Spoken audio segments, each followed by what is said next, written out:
ఆయేషా మీరా హత్య కేసు 18 సంవత్సరాలయ్యింది.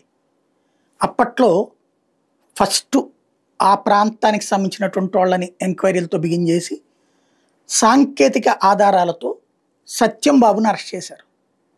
ఆ సాంకేతిక ఆధారాల కారణంగా అరెస్ట్ చేసినటువంటి సత్యం బాబుకి అనుకూలంగా వాదించినటువంటి న్యాయవాదుల ఇంపాక్ట్ కారణంగా, అంటే అప్పుడు సత్యం బాబుకి శిక్ష పడిపోయింది, జైలు శిక్ష పడింది, యావజ్జీవ కారాగార శిక్ష పడింది.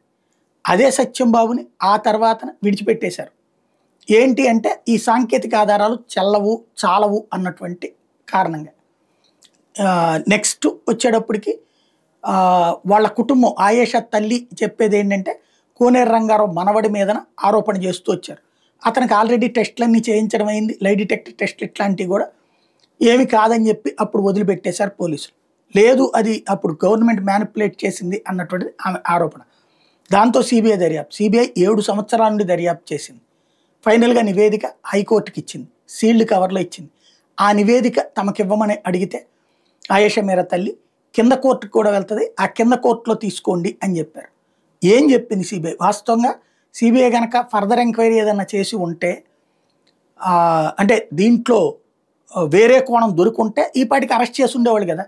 ఎవరిని అరెస్ట్ చేయకుండా ఓన్లీ నివేదిక ఇచ్చారంటే కేసు ఇంకా ముందుకు వెళ్ళనట్టే కనబడుతుంది.